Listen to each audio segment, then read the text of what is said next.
اور اس کی وجہ سے مجھے بھی اشتیاق ہوا کہ میں آپ کا واز سنوں۔ ایک مرتبہ کچھ لوگوں کے ہمراہ آپ کی مجلس میں دوستوں کے ہمراہ حاضر ہوا۔ آپ نے میری جانب توجہ کرتے ہوئے فرمایا ہماری صحبت اختیار کر لو، چنانچہ میں نے آپ کے فرمان کے مطابق آپ کی صحبت کو اختیار کر لیا۔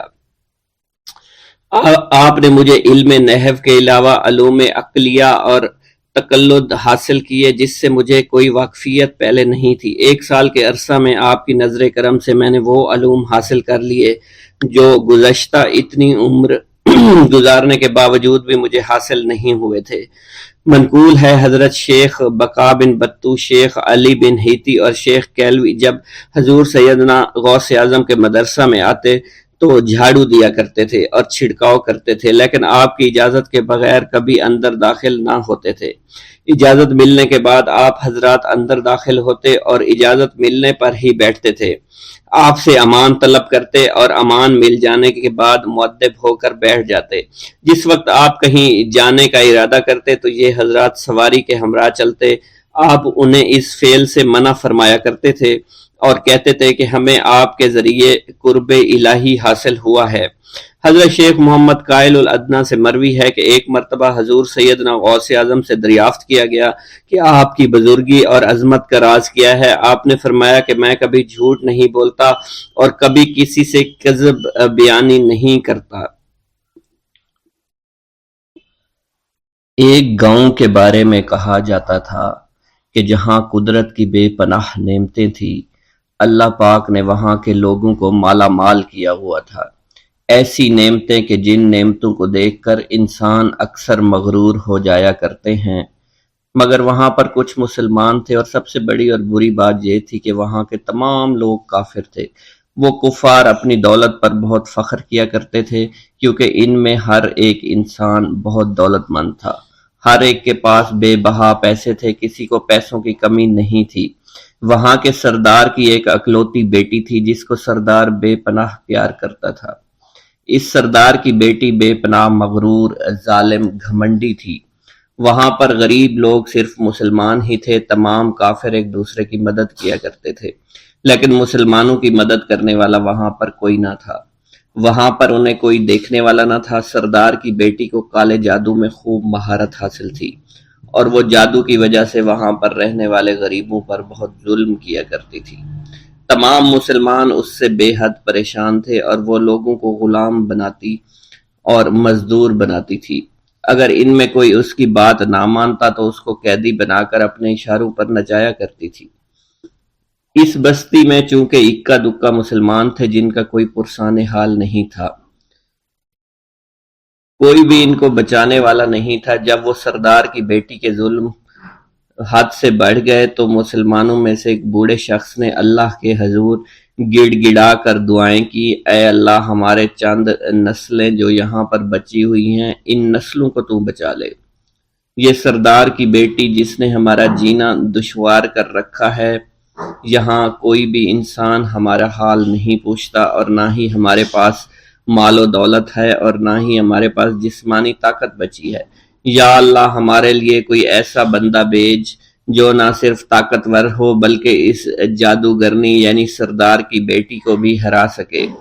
اللہ رب العزت نے اس بوڑھے کی دعا کو قبول فرمایا اور یوں اس جگہ پر ایک اللہ والے کو بھیج دیا، اور وہ اللہ والے ایسے ہی بستی میں داخل نہیں ہوئے بلکہ ایک دن کچھ عجیب واقعہ ہوا۔ ان کافروں کا سردار جنگل میں سیر سپاٹے کرتے ہوئے نکلا تھا، بڑی شان سے چلتا ہوا وہ سفر کر رہا تھا۔ اچانک ایک زہریلا سانپ اس کے سامنے آیا۔ اس زہریلے سانپ نے بادشاہ کو ڈس لیا اور وہ بے ہوش ہو کر زمین پر گر پڑا اور تڑپنے لگا۔ اس کے جو ساتھی تھے انہوں نے جب اپنے سردار کو یوں تڑپتا ہوا دیکھا اور سردار کی غیر حالت دیکھی تو کہ جسے ایک زہریلے سانپ نے کاٹ لیا ہے تو وہ فوراً اسے اٹھا کر گھر لے آئے تاکہ اسے بچانے کے لیے کچھ کیا جا سکے۔ اس لڑکی نے اپنے باپ کی جب یہ حالت دیکھی تو اپنے آس پاس کے بڑے بڑے حکیموں کو بلایا، لیکن عجیب بات یہ تھی کہ لاکھ کوشش کے باوجود زہر نکالنے میں سارے ناکام ہو رہے تھے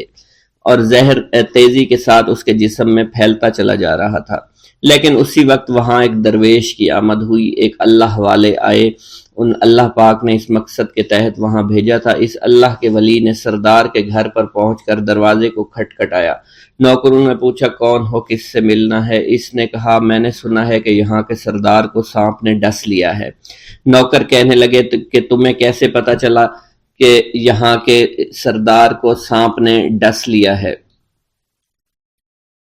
تم تو ہمیں اجنبی لگتے ہو، ہم نے تمہیں آج تک یہاں نہیں دیکھا ہے۔ اس نے کہا میں مسافر ہوں اور مجھے خبر ملی ہے کہ یہاں کے سردار کو ایک زہریلے سانپ نے ڈس لیا ہے اور کوئی بھی اس کا علاج نہیں کر پا رہا۔ نوکروں نے کہا تم کون ہو؟ اللہ والے نے کہا میں حکیم ہوں اور میں ان کے علاج کی غرض سے یہاں آیا ہوں۔ وہ نوکر اللہ والے کی حالت دیکھ کر ہنسنے لگے، کیونکہ آپ نے پھٹے پرانے کپڑے پہن رکھے تھے اور دیکھنے سے بہت غریب معلوم ہوتے تھے۔ وہ نوکر کہنے لگے کہ اتنے بڑے سردار کا علاج کرو گے؟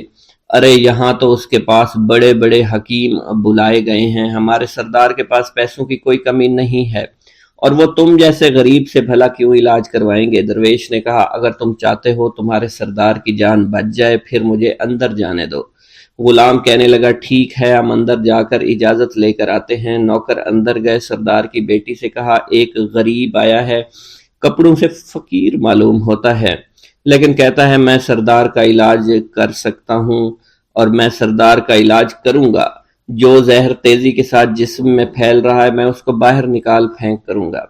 اس کی بیٹی کہنے لگی ٹھیک ہے بلا لو۔ جب وہ اللہ والے اس کے گھر کے اندر گئے تو دیکھا سردار تڑپ رہا تھا، ٹانگ کو بار بار بستر پر پٹخ رہا تھا۔ اللہ والے نے اس کے پیر کی طرف دیکھا جہاں سانپ نے اس کو کاٹا تھا، اسی جگہ اللہ والے نے تھوک دیا، فوراً وہاں سے بھاگ گئے۔ اس کے سارے سپاہی اس کی بیٹی دیکھ کر حیران رہ گئے کہ یہ بھلا کون سا دیوانہ ہے، کمرے میں آیا، علاج کی بجائے اسی جگہ پر تھوک دیا جہاں صرف کاٹا تھا، اور بھاگ بھی گیا، اس کو کوئی گرفتار نہیں کر سکا۔ سردار کی بیٹی غصے میں تل ملا اٹھی کہ اس نے جو گستاخی کی ہے اس کی کوئی بات نہیں،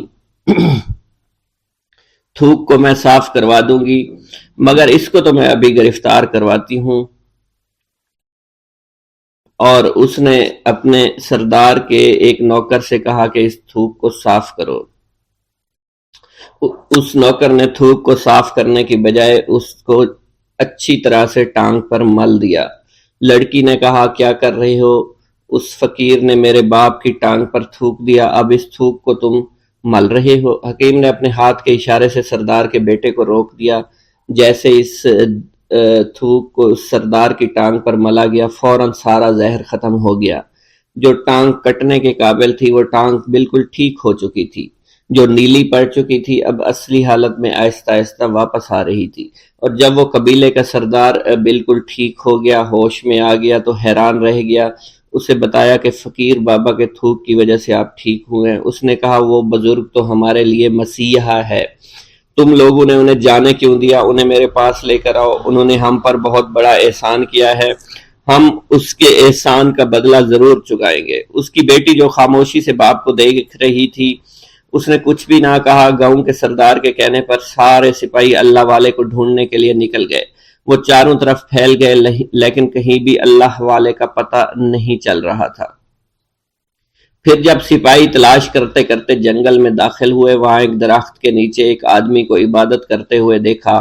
وہ غور سے اس کو دیکھ رہے تھے اور کہہ رہے تھے یہ کس طرح کی عبادت کر رہے ہیں؟ ہم لوگ تو اپنے بتوں کے آگے ہاتھ جوڑتے ہیں، یہ نہ جانے کس کو سجدہ کر رہے ہیں۔ خیر، عبادت کے فوراً بعد اللہ والے کو پکڑ لیا، گاؤں کے سردار کے سامنے پیش کیا۔ وہ کہنے لگا آپ کون ہیں اور کہاں سے آئے ہیں؟ سب سے پہلے تو میں گستاخی کی معافی چاہتا ہوں، میرے لوگوں نے آپ کے ساتھ بڑی بدتمیزی کی، لیکن آپ کی وجہ سے آج میں زندہ ہوں۔ ہم گناہ گاروں کی وجہ سے آپ جیسے لوگوں کو بہت تکلیف ہوئی ہے، اس لیے میں معذرت چاہتا ہوں۔ آپ سے درخواست کرتا ہوں کہ آپ میری طرف سے یہ قیمتی لباس یعنی کپڑے اور عربی گھوڑا قبول کیجئے۔ اللہ والوں نے اس کی طرف مسکرا کر دیکھا اور کہا یہ گھوڑا، یہ لباس بہت قیمتی ہے، مگر یہ لباس پہن کر اس گھوڑے کے لیے گھاس کاٹوں گا تو کیا اچھا لگوں گا؟ سردار نے کہا فکر نہ کریں، گھوڑے کے ساتھ ساتھ ہم آپ کو نوکر بھی دیں گے۔ اللہ والے نے کہا کہ اتنی مال و دولت اور نوکروں کے ساتھ میں اکیلا رہوں گا؟ گاؤں کا سردار بولا حضور آپ کی یہ بات سن کر میں سوچ میں گم ہو گیا ہوں، لیکن یہ میری بیٹی آپ کے سامنے حاضر ہے۔ بیٹی حیرت سے اپنے باپ کو دیکھ رہی تھی کہ میرا باپ اب کیا کہنے والا ہے۔ سردار نے کہا میری بیٹی جسے آپ نے دیکھ لیا ہے اس کی شادی میں آپ سے کر دوں گا، مگر ایک شرط ہے کہ آپ کو اپنے مذہب کو چھوڑنا پڑے گا۔ میرے سپاہیوں نے آپ کو عبادت کرتے ہوئے دیکھا ہے، جہاں تک ہمارے معمولات ہیں ہم بتوں کے آگے سجدہ کرتے ہیں اور ان کی عبادت کرتے ہیں، اور آپ جس کے آگے سجدہ کرتے ہیں وہ اللہ ہے، یعنی آپ مسلمان ہیں، اس لیے آپ کو اپنا مذہب چھوڑنا پڑے گا۔ کیا آپ ایسا کر سکتے ہیں؟ اللہ والے نے کہا کہ مجھے ایک بات بتائیے، آپ سب کچھ دیکھ رہے ہیں، آپ نے مجھے یہ بھی دعا دی کہ میری اولادیں ہوں اور آپ کی نسل آپ کی بیٹی سے چلے گی۔ مجھے ایک بات بتائیں، اگر ان بچوں میں سے کسی بچے کو خدا نہ خواستہ کچھ ہو گیا تو کس کو رونا پڑے گا؟ سردار نے جواب دیا اگر خدا نہ خواستہ کچھ ایسا ہوا تو رونا مجھ کو ہی پڑے گا۔ اللہ والا نے مسکرا کر کہا اگر یہ سارا مال لے کر مجھے رونا ہی پڑا تو آپ اپنا گھوڑا، اپنی دولت، اپنی بیٹی، ہر چیز اپنے پاس رکھ لو۔ میں خوش ہوں، میں مسلمان ہوں، میں ٹھیک ہوں۔ اگر یہ تمام چیزیں لے کر مجھے اپنا محلہ چھوڑنا پڑے تو میں اپنی جان دے کر بھی اپنے مذہب کو نہیں چھوڑوں گا۔ جس طرح آپ نے مجھے نوازا ہے، میں اسی رب کے دین کو چھوڑ کر چلا جاؤں گا۔ صرف چند پیسوں کی خاطر میں ہر دن پیسہ نہیں کر سکتا، اور اپنی درویشی میں بہت خوش ہوں۔ اللہ نے مجھے جس مقصد کے لیے بھیجا تھا وہ میرا مقصد پورا ہو جائے گا۔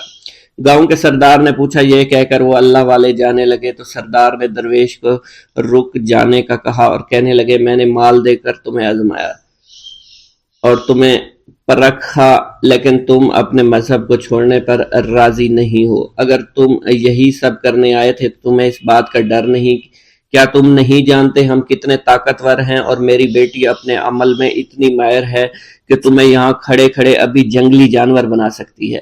اللہ والے نے کہا کہ اس نے جنگلی جانور کمزور لوگوں کو بنایا ہوگا، یہ مجھے جانور بنا کر تو دکھائے۔ اس سے پہلے کہ گاؤں کا سردار اپنی بیٹی سے کچھ کہتا کہ اس پر وار کرو، اللہ والے نے جادوگرنی پر ایسی پھونک ماری کہ وہ اسی وقت ایک بہت بڑی چھپکلی بن گئی۔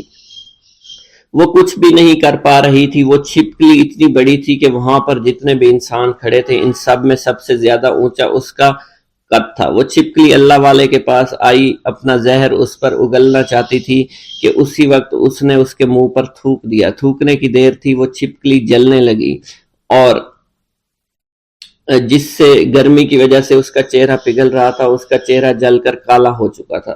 وہ مرنے والی تھی کہ سردار دوڑتا ہوا قدموں میں آ کر گر پڑا اور معافی مانگنے لگا اور کہنے لگا حضور اس گستاخی کے لیے میں معذرت خواہ ہوں، آپ مجھے معاف کر دو، میں نے سچ میں آپ کو بہت کمزور سمجھا تھا، آپ کو آپ کا مذہب سے ہٹانا چاہا تھا۔ اگر میری بیٹی ٹھیک ہو جائے تو میں سچ کہتا ہوں یہاں پر جتنے لوگ ہیں ہم پوری کی پوری بستی مسلمان ہو جائیں گے۔ اللہ والے نے کہا کہ ہم تمہیں اپنے دین میں شامل کرنے کے لیے یہ سب نہیں کر رہے، بلکہ تم لوگ مسلمان بھائیوں پر جو ظلم کرتے ہو وہ ظلم کو ختم کرنے کے لیے ہم یہاں آئے ہیں۔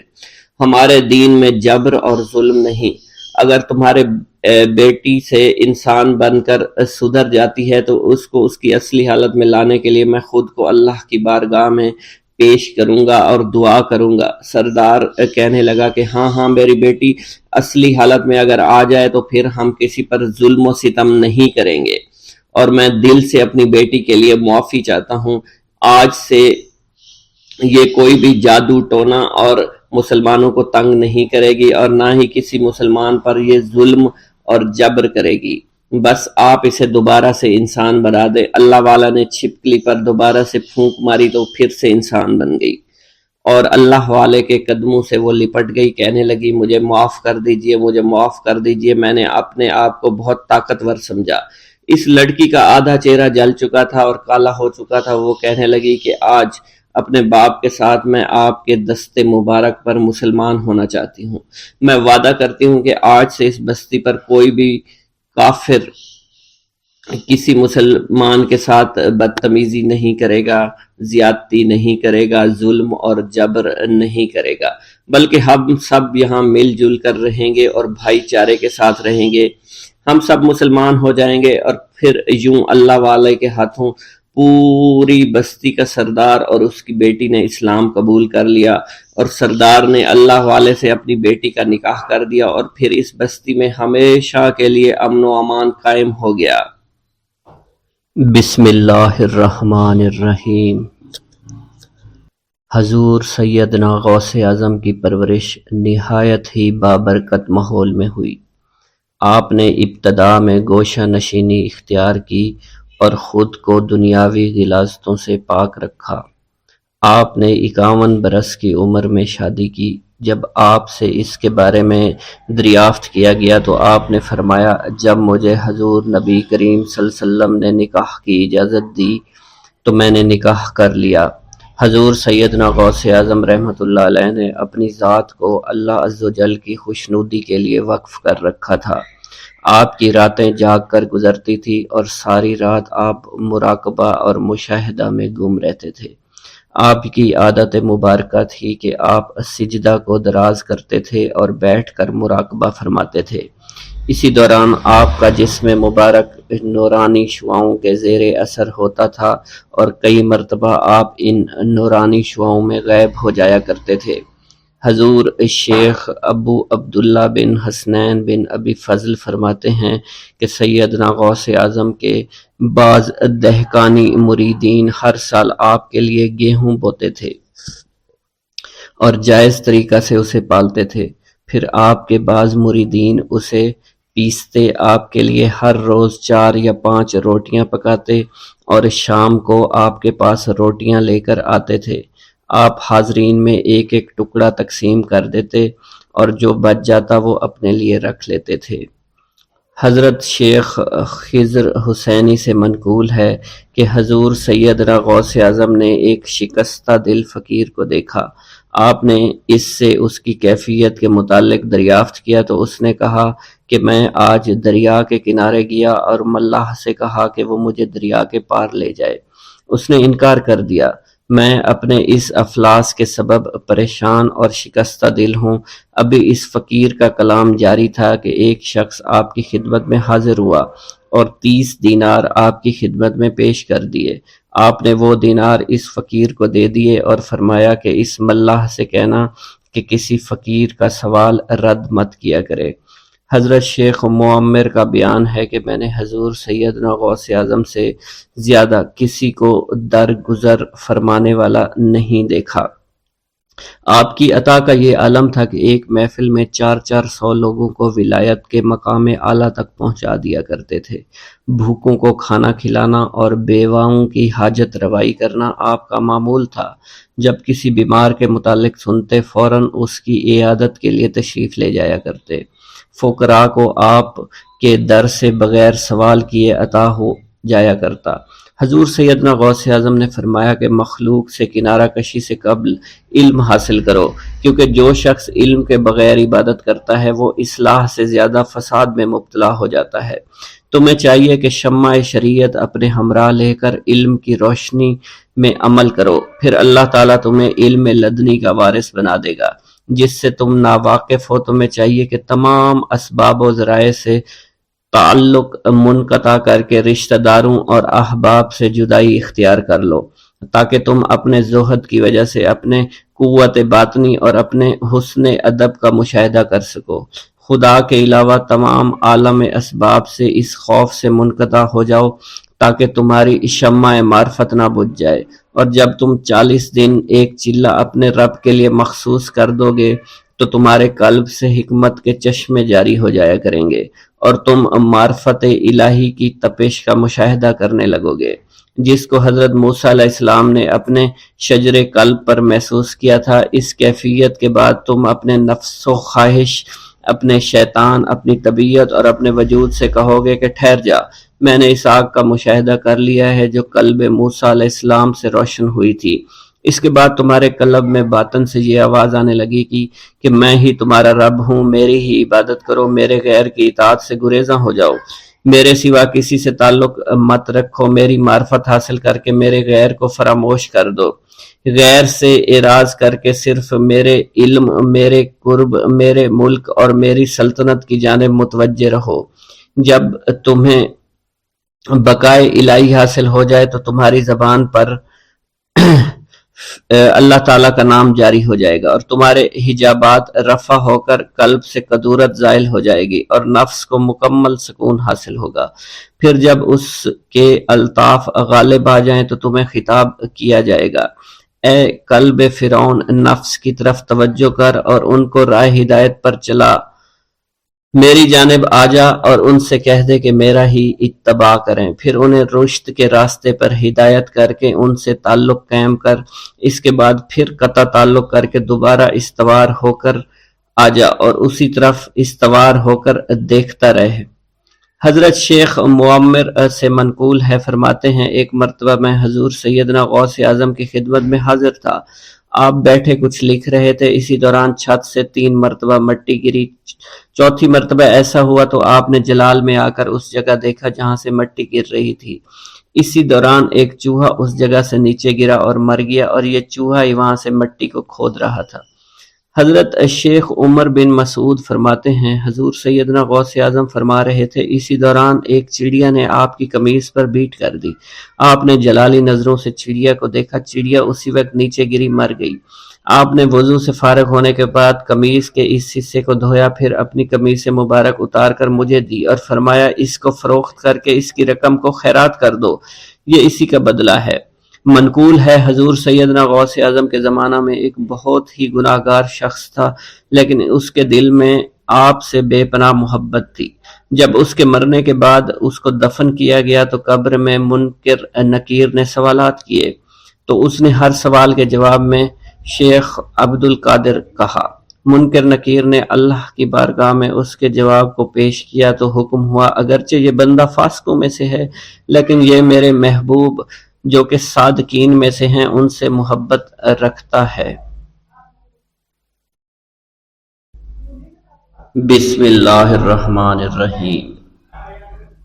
ناظرین گرامی، روایت میں آتا ہے کہ قطب الاقطاب حضرت شیخ عبد القادر جیلانی الحسنی والحسینی الجیلانی، حضرت غوث اعظم شیخ عبد القادر جیلانی رحمۃ اللہ علیہ جب نماز ادا کرتے تو بہت زار و قطار رویا کرتے، یعنی گریہ زاری کیا کرتے تھے، روتے روتے آپ کی ہچکی بن جایا کرتی تھی۔ جب آپ رحمت اللہ علیہ مسجد میں اپنے مریدین اور شاگردوں کے ساتھ باجماعت نماز پڑھتے، اللہ پاک کی محبت اور عشق میں اتنے ڈوب کر عبادت کرتے کہ ان کے شاگرد آپ کی رقت آمیزی کو دیکھ کر، یعنی رونے کے انداز کو دیکھتے اور کہتے اگر اصل نماز دیکھنی ہے تو غوث پاک کی نماز کو دیکھا جائے۔ تو ایک بار کا ذکر ہے کہ آپ رحمت اللہ علیہ عراق کی مسجد میں سے باجماعت نماز پڑھ کر باہر نکلے، آپ کے مریدین بھی آپ کے ساتھ تھے، آپ نے دیکھا کہ اسی محلے میں کچھ بچے اخروٹ کے ساتھ کھیل رہے ہیں۔ آپ بچوں سے بہت پیار کیا کرتے تھے، گویا کہ خود بچپن میں کبھی بچوں کی طرح کھیل کود نہیں کر سکے، لیکن بچوں کو دیکھ کر آپ مسکراتے تھے۔ آپ آگے بڑھنے لگے اور مریدین کی بڑی جماعت بھی آپ کے ساتھ تھی۔ ابھی آپ زیادہ دور نہیں گئے تھے کہ ان بچوں نے ایک دوسرے کے کان میں کچھ بولنا شروع کر دیا اور اشارے میں باتیں کرنے لگے کہ کیا خیال ہے کہ جو بابا جی سب سے نمایاں ہیں، نورانی چمکتے ہوئے چہرے والے ہیں، سب سے آگے چل رہے ہیں، ان کو بولا جائے جو فرمائش ہمیں کرنی ہے ان سے کر دیں، کیا یہ ہمیں ڈانٹیں گے تو نہیں؟ تو کچھ سمجھدار بچے ہم زبان ہوئے اور کہا نہیں نہیں، یہ جو بابا ہے نا بہت اچھے ہیں، ان سے جو کچھ کہو گے انہوں نے وہ ہماری بات پوری کرنی ہے، ہم ان سے ایک میٹھی اور لذیذ چیز آج منگواتے ہیں۔ تو ان میں سے ایک بچہ جو سب سے بڑا تھا پاس آیا اور کہا بابا میری بات سنیں۔ آپ نے بہت پیار اور شفقت سے اس کے سر پر ہاتھ رکھا اور کہا بیٹا کہو۔ اس نے کہا کہ میرا دل کر رہا ہے کہ میں آپ سے کچھ مانگوں۔ آپ نے فرمایا کہ کہو بیٹا کیا چاہتے ہو؟ وہ کہنے لگا کہ مجھے آپ اس فلاں جلیبی والے سے جلیبی لا کر دے سکتے ہیں، میرا کھانے کا بہت دل کر رہا ہے۔ میں چلا جاتا لیکن بابا میری باری آنے والی ہے، جب تک میں جلیبی لے کر وہاں آؤں گا میری باری چلی جائے گی۔ آپ رحمت اللہ علیہ کے وہاں کے مشہور بزرگ بڑے سردار لوگ ہیں، آپ کے خادمین آپ کے نوکر بننے کے لیے جان کی بازی لگانے کو تیار رہتے ہیں۔ ادھر وہ بچے آپ کے رتبے کو بھی دیکھ رہے تھے اور یہ بھی دیکھ رہے تھے کہ آپ کون سی شخصیت ہے، لیکن پھر بھی اتنے سارے لوگوں کو چھوڑ کر آپ سے وہ بچہ کہتا ہے کہ بابا مجھے جلیبی لا کر دے دیں۔ بابا جی نے کہا کہ ٹھیک ہے میں لا کر دے دیتا ہوں۔ آپ کا ایک مرید آپ کے پاس آیا اور کہا حضرت آپ کیوں اس بات پر توجہ دے رہے ہیں، آپ اس بچے کی فرمائش پر جلیبی لا رہے ہیں؟ حضرت آپ پر میری جان قربان ہو، میں اس بچے کو جلیبی لا کر دے دیتا ہوں۔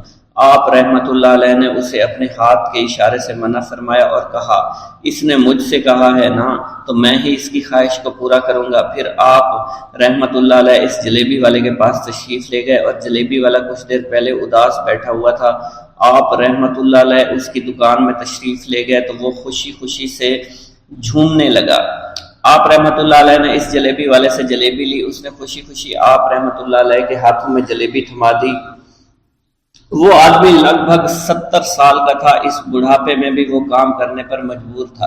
اس کی آنکھوں میں آپ رحمت اللہ علیہ کو دیکھ کر آنکھوں سے آنسو آ گئے۔ اس نے روتے ہوئے کہا اللہ کا لاکھ لاکھ شکر ہے، اس نے میری دعا سن لی۔ آپ نے میری دکان میں قدم رکھے تو کئی دنوں سے آپ کے انتظار میں یہاں بیٹھا ہوا تھا۔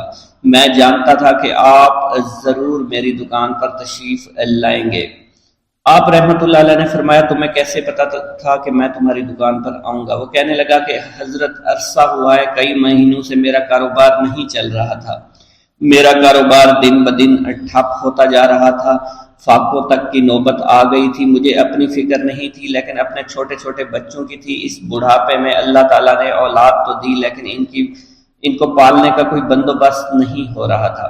میں نے اپنی اس پریشانی کا ذکر کسی سے کیا تو اس نے کہا کہ عراق کے ایک شہر میں چلے جاؤ، وہاں پر کوئی ایک فقیر ہے، اس سے دعا کراؤ، وہ جس کے لیے دعا کرتے ہیں اس کا کام بن جاتا ہے۔ میں اتنا پریشان تھا کہ اس آدمی کے کہنے پر اس فقیر سے ملنے چلا گیا۔ اس کی تلاش کر کے میں نے اس سے کہا تم میرے لیے دعا کرو تاکہ میرے کاروبار میں ترقی ہو جائے اور میرے رزق میں برکت ہو جائے اور تنگ دستی دور ہو جائے تاکہ میں بیوی بچوں کا پیٹ پال سکوں۔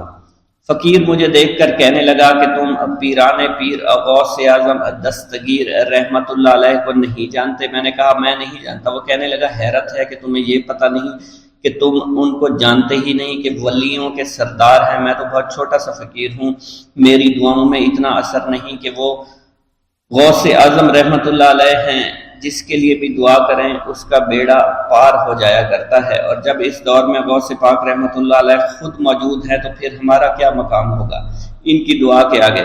ہماری دعا کچھ بھی نہیں ہے۔ میں نے کہا اگر یہ بات ہے کہ آپ سے بڑا کوئی بزرگ ہے تو مجھے بتائیے کہ غوث پاک رحمت اللہ علیہ مجھے کہاں ملیں گے اور میں کہاں جاؤں ان سے ملنے کے لیے؟ وہ کہنے لگا کہ وہ جیلان میں ہیں، تم ادھر جاؤ، ہماری کیا جرت کہ آپ کے لیے دعا کریں۔ آپ رحمت اللہ علیہ جس کے لیے بھی دعا فرماتے ہیں اس کا بیڑا پار ہو جاتا ہے اور اس کو کہیں بول جانے کی ضرورت نہیں ہوتی۔ حضور جب اس فقیر نے مجھے یہ بات کہی تو فوراً جیلان شریف میں آ گیا اور یہاں پر میں نے آپ کی تلاش شروع کی۔ آج دیکھیے آپ خود بخود میری دکان پر تشریف لائے ہیں۔ اب دیکھیے کہ آپ کے آنے سے کیسا نور میری دکان میں آ گیا ہے۔ حضور میرے حق میں دعا فرما دیجئے، اللہ پاک میری زندگی کو آسانیاں عطا فرمائے، مجھے اپنی بیوی اور بچوں کی بہت فکر ہے۔ آپ رحمت اللہ علیہ نے فرمایا پریشان ہونے کی ضرورت نہیں، اللہ تعالیٰ سب معاملات ٹھیک فرما دے گا۔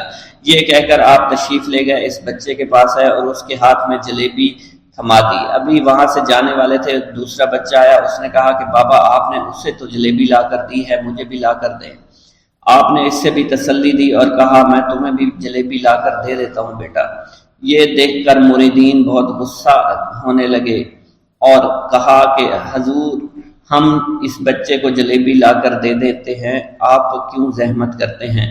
لیکن آپ نے فرمایا نہیں، یہ بچے مجھ سے کہہ رہے ہیں نا، میں ان کا نہیں ٹال سکتا۔ حضور آپ بہت مصروف شخصیت ہے، کیوں ان چھوٹے بچوں کی باتیں سن رہے ہیں؟ آپ نے ہاتھ کے اشارے سے انہیں روکا اور فرمایا اللہ تعالیٰ نے ہمیں جس کام کے لیے چنا ہے بس وہ کام ہی ہم کر رہے ہیں۔ تم لوگ اللہ پاک کی حکمت کو نہیں سمجھ رہے۔